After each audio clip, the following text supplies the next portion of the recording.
বিধানসভা নির্বাচনের আগে মুর্শিদাবাদ জেলার রাজনৈতিক সমীকরণে বড়সড় বদল লক্ষ্য করা গেল। সুতি বিধানসভার অন্তর্গত সাদিকপুর এলাকায় শাসক দল তৃণমূল কংগ্রেসে বড়সড় ভাঙন ধরিয়ে প্রায় 100টি মুসলিম পরিবার আনুষ্ঠানিকভাবে ভারতীয় জনতা পার্টিতে যোগদান করলেন। সাদিকপুরে আয়োজিত এই বিশেষ যোগদান কর্মসূচিতে উপস্থিত ছিলেন মহাবীর ঘোষ সহসভাপতি জঙ্গিপুর সাংগঠনিক জেলা বিজেপি, ইউনুস শেখ জেলা সভাপতি জঙ্গিপুর সাংগঠনিক জেলা সংখ্যালঘু মোর্চা।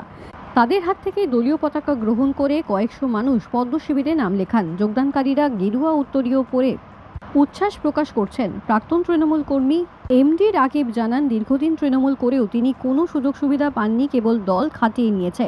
ইউনুস শেখের দাবি, তৃণমূল কংগ্রেস সংখ্যালঘু ভাইদের তেজপাতার মতো ব্যবহার করেছে। এখন ঘরবাড়ি এবং মহিলাদের নিরাপত্তার জন্য তারা বিজেপির ওপর আস্থা রেখেছেন। কেন্দ্রের জনকল্যাণমূলক প্রকল্প এবং প্রধানমন্ত্রী নরেন্দ্র মোদীর চিন্তাধারায় অনুপ্রাণিত হয়ে এই যোগদান বলে দাবি করছেন মহাবীর ঘোষ। জঙ্গিপুর সাংগঠনিক জেলা বিজেপির সহসভাপতি মহাবীর ঘোষ বলেন, সুতির মানুষ মমতা বন্দ্যোপাধ্যায়ের ভাওতাবাজি বুঝতে পেরেছেন। মানুষ এখন প্রকৃত উন্নয়ন এবং স্বচ্ছ প্রশাসন চান। এই যোগদানের ফলে সুতি বিধানসভায় বিজেপি আরও শক্তিশালী হলো। এই দল বদলকে কেন্দ্র করে এলাকায় ব্যাপক চাঞ্চল্যের সৃষ্টি হয়েছে। মহাবীর ঘোষ জিন্দাবাদ, সুতি বিধানসভা জিন্দাবাদ। টিএমসি করতাম তৃণমূল, এখন আজ বিজেপিতে নিলাম। আচ্ছা, হয়েছে বাড়ি বাড়ি বাইকপুর। যোগাযোগ করলাম, যোগদান করলাম। আচ্ছা, আর পার্টি আমি তৃণমূল করতাম। হ্যাঁ, বিজেপিতে যোগদান করলাম কেন কি আমার বিজেপির কাম দাম সব কিছু ভালো লাগছে, তার কর্ম ভালো। তৃণমূলে যে পার্টি আমি করেছি তার উন্নয়নে আমি কিছু পাইনি, খালি আমার খাটাই হয়েছে।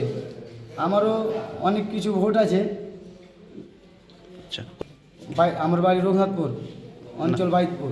নাম এমডি রাকিব, মোহাম্মদ রাকিব। যোগদান সভা ছিল আমাদের, যে অনেক মাইনরিটি মোর্চার আমার যিনি জেলা সভাপতি হয়েছেন সদ্য ইউনুস শেখ, হ্যাঁ, উনি আমাকে বললেন যে দাদা আপনার হাত ধরে আমাদের বিজেপিতে জয়েন করতে চাই।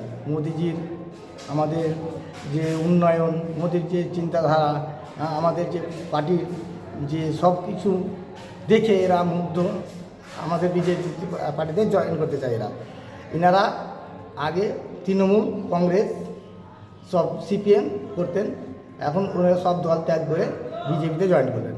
মোটামুটি এখানে এখন 100 জন জয়েন করলেন। সুতির মাটি বোধ অনেক অনেক শক্তিশালী হলো। আর আমাদের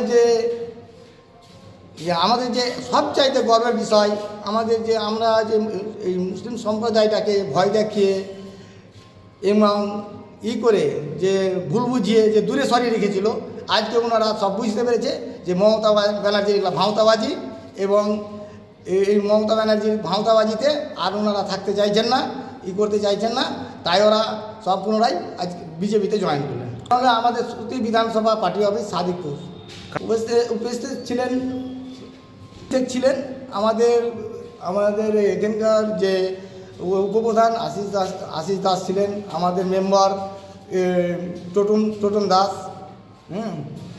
আমার নাম মহাবীর ঘোষ, আমি জেলা ভাইস প্রেসিডেন্ট। ছিল আজকে আমাদের মাইনরিটি 100 জন, মানে সুতি বিধানসভা থেকে তৃণমূল কংগ্রেস থেকে ভারতীয় জনতা পার্টিতে তারা এসছে।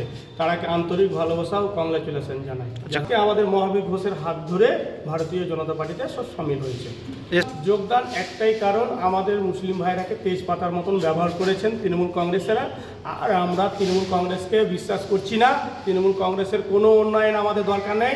আমাদের দরকার এখন একমাত্র সেফটি রাখার জন্য, বাড়িকে শান্তি রাখার জন্য, বাঁচার জন্য, সব কিছু সুরক্ষার জন্য, মহিলাদের সুরক্ষার জন্য ভারতীয় জনতা পার্টি ওকে আছে।